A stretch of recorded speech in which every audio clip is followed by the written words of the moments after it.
अब हम करेंगे क्वेश्चन नंबर 14। ये बहुत ही इम्पोर्टेंट क्वेश्चन है, वेरी इंपॉर्टेंट क्वेश्चन। इसके ऊपर स्टार बना लो, आपको इसको अच्छे से समझ के करना पड़ेगा। बट बहुत इजी क्वेश्चन भी है, साथ में आपके टेस्ट में, आपके एग्जाम में भी मोस्टली ये टीचर्स के प्रेफरेंस में रहता ही है, तो इसको इतना हल्के में मत लेना कंपैरेटिवली अदर क्वेश्चंस के। इस एक्सरसाइज के रिस्पेक्ट में अगर मैं बात करूँ तो हमारे पास वही इक्वेशन ऑफ सर्कल निकालनी है। तो इक्वेशन ऑफ सर्कल मेरे दिमाग में होती है x माइनस एच का whole square y minus k का whole square is equal to r square. रफली मेरे दिमाग में सबसे पहले ऐसे आना चाहिए। तो इक्वेशन ऑफ सर्कल कुछ ऐसी है, ठीक है। और जो सेंटर गिवन है, मतलब कि h कोमा के की वैल्यू है 2,2 और वो एक पॉइंट से पास कर रही है, तो पासिंग पॉइंट होता है ये, और जिसको मैं अभी हाइपोथेटिकली x, y मानता था, तो x, y दे रखे। समझ आ रहा है इतना? ठीक है। तो अब मेरे को डायग्राम भी बनाना पड़े, तो सपोज एक ये सर्कल है। अब इसका ये सेंटर है 2,2, जिसको मैं h, k भी नाम कंसीडर करता था। अब ये इस सर्कल से एक पॉइंट पास हो रहा है और वो पॉइंट होगा 4,5। यहाँ पे कहीं पे भी ले सकता हूँ, बट लेना सिर्फ एक ही बार है। तो सपोज मैंने 4,5 मूविंग पॉइंट है, वो घूमता हुआ इधर आ गया, समझाने के लिए। समझ आ रहा है? अब ये इसमें कंफ्यूज मत होना कि 2 इधर लिख दिया 4 इधर लिख दिया, नहीं, ये पासिंग पॉइंट के रिस्पेक्ट में है। अभी तभी मैंने इसमें ग्राफ के एक्सिस नहीं बनाए, सिर्फ अंडरस्टैंडिंग के लिए।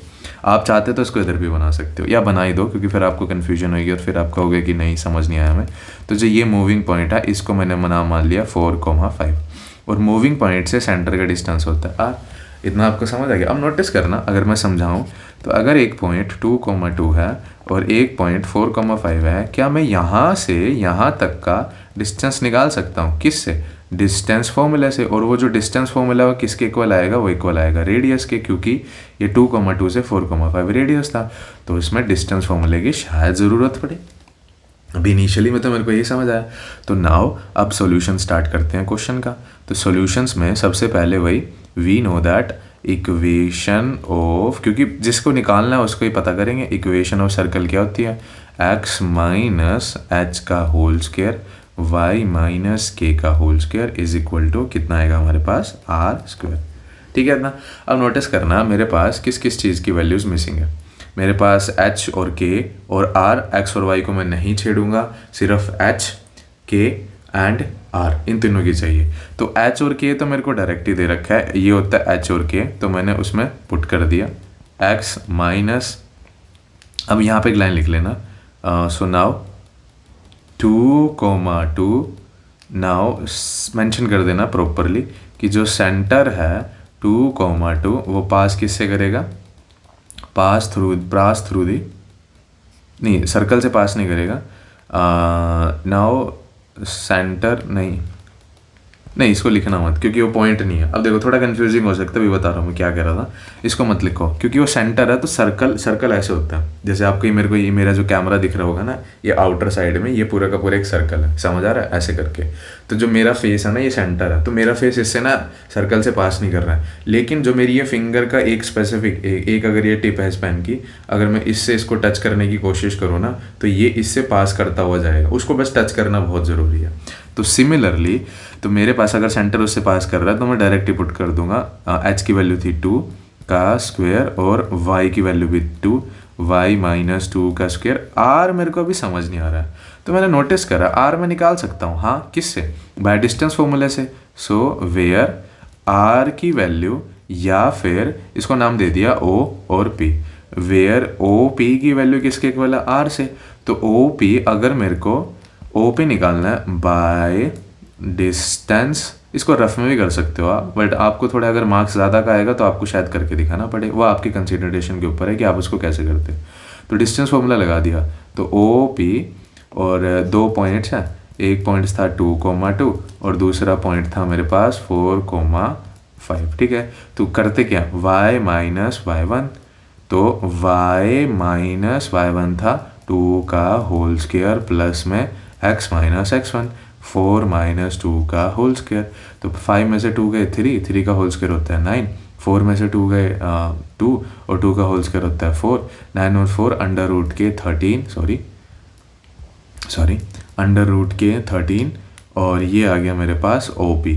और OP की वैल्यू को अगर याद हो तो वो क्या था? रेडियस। तो रेडियस कितना है मेरे पास? 13। तो पुट कर देंगे, पुट इन फर्स्ट ये है मेरे पास फर्स्ट इक्वेशन।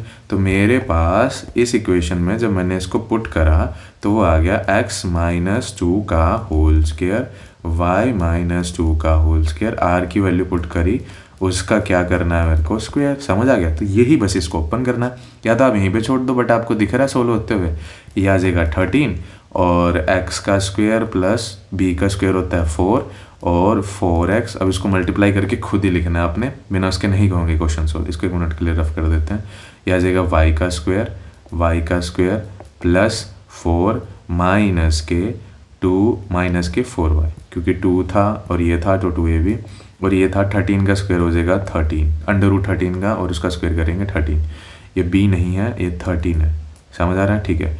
तो नोटिस करना, ये है 4 और ये है 4, 4 प्लस 4 कितना हो जाएगा 8। बाकी सारे को सेट करके लिख लेते हैं, x का स्क्वायर y का स्क्वायर माइनस 4x माइनस के 4y प्लस का 8 इज इक्वल टू 13। ये प्लस का 8 इधर जाएगा, या फिर क्या काम करो इस 13 को भी इधर ले आओ, तब भी आपका क्वेश्चन बन जाएगा x का स्क्वायर y का स्क्वायर माइनस के 4x माइनस के 4y, ये 13 इधर आ गया, प्लस का 8 माइनस का 13 हो गया।